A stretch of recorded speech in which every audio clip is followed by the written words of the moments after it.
What's good, everybody? It's your boy, O'Shea Duke Jackson, back at it again with another episode of the Celebrity Junk. A lot of people are suffering in what is known as the red pill space. And I'm talking about those who pretty much were associated with what I would consider the white red pill. And that even includes Fresh and Fit. And if you can remember, just 2 years ago, these guys were making money hand over fist.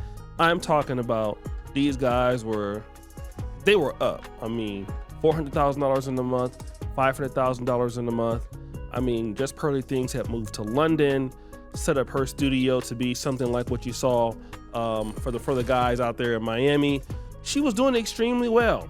And of course, doing well on social media, you can pretend as if nobody can stop you.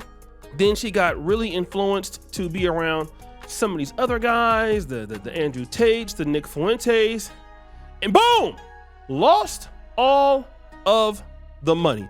And Just Pearly Things was doing extremely well. Now, she lasted a little bit longer than the others, mainly because she was a woman, but she was very, very cramped, okay? And that also included a little small beef with Fresh and Fit.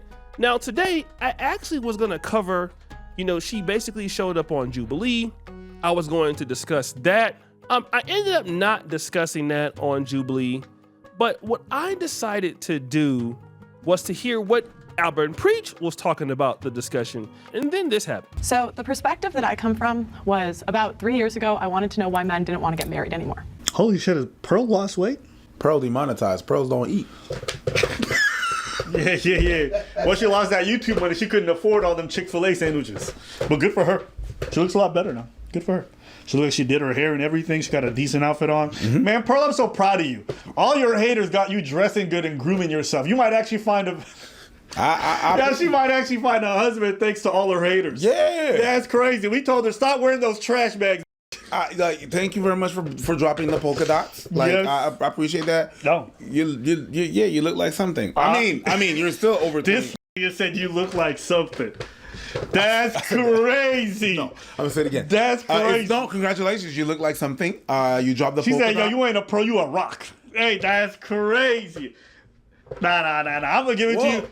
Pearl, you actually look good in this one. I hate your guts, but yeah. So you look good. I mean, you're still over 27, so you ain't worth nothing. But according to you, good job on the effort. So basically, they were talking about, Just Pearly Things, she looks nice. Looks like she finally lost some weight because maybe she's poor and can't afford to keep up her appearance. And, they were just kind of throwing some jabs at her. She looks better now. Abba went hard and it was really talking about her bad. And you would think that it's just a joke, right? But no, your boy had to go and do some digging. So I checked out some things here and I was like, you know what? Let me go and just see what I can find on Twitter, okay? And then there it was. Pearl Davis, 1.9 million on YouTube cultural commentary. And she posted something that was very, very interesting. Now, first of all, there was a lady by the name of Tiffany Fog. I don't know who Tiffany Fog is, but she has 162,000 followers on X. Okay? She posted this. What I earned on YouTube in 1 month versus what I earned on X in 2 weeks. I effing love this app. Okay? So on 2 weeks, she says she's made $2,912.81, which is not bad at all. Now, if you can see here on YouTube, she's only made $417.75, right? In that same time. Now, Just Pearly Things comments something similar. I also earned more on X than I do on YouTube. Obviously, she posted, basically she's demonetized on YouTube, and you see that there. And if you see where her earnings were on X, it was just $186.32. What does this lead me to conclude? Let's check this out. Do you think your girl would be mad if you Pearly Things? Me? Yeah. I don't know. I haven't really And thought what about it. happened I'm to sure. Pearly though, man?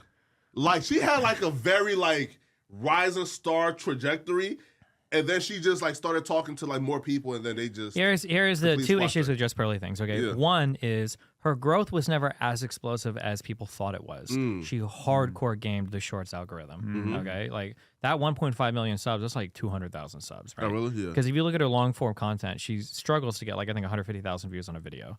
With like over 1.5 million subs on the channel. Yeah. So that's the first up. Secondly, she was growing in kind of the pocket of all of that red pill stuff exploding, and now people have kind of, Don't care let no the more. hair out of let the air out of the tire a little bit, and it's kind of deflating a bit. And so she's like, she blew up on these shorts, and then she's kind of like drifting here, and then all the other red pill stuff is kind of like whatever, and she's just kind of like, ooh, because she, in my opinion, not to be mean or rude to her, I don't know if she offers much in terms of her individuality that people would want to stick around for. So, as you heard with Destiny, he really didn't feel like she was that good of a YouTuber. She basically, her subscribers were floated or bloated, and it came from that big YouTube Shorts thing.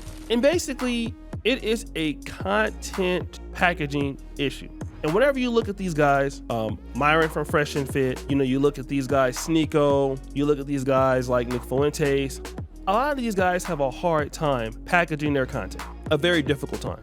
And so because they have a very difficult time packaging their content and putting it out there for, people to see and making valuable content, trying to improve, whether it's pre-recorded or even live, they can't do very well, and they can't keep an audience. So if they could keep an audience without being so extreme, they would do so, but they can't. This is the same problem that Tommy Sotomayor has.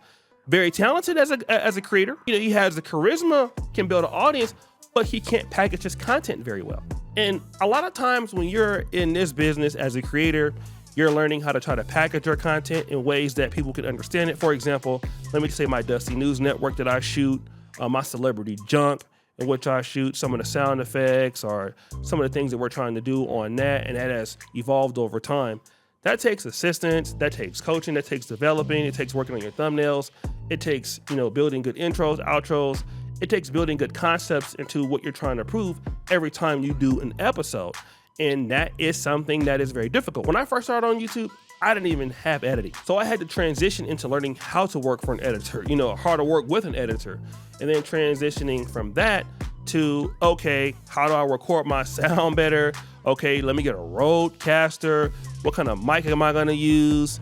How do I build my storylines? How do I tell my stories better? All of these things are things that I was trying to do as a creator, which allowed me to stay in the game a lot longer than some other people did. And what you're seeing now with Just Pearly Things is that she was trying to ride that wave of being controversial, and now you went from making $400,000 or something a month, even more than that, to making $168, and then now you're not making money on Rumble, and you are not a YouTuber that can get a whole big audience anyway like the other guys. Fresh and Fit were able to build a cult following to a certain point. You were not able to do that because of your lack of talent. Now look at you. It's not looking good, and then all of the friends you had, nobody's checking for you, nobody wants to work with you, any of that stuff. So guys, what do you think? It's your boy O'Shea Duke Jackson back at it again with another episode of The Celebrity Junk. All right, what did you for all of you do? Subscribe to the bell. We're out.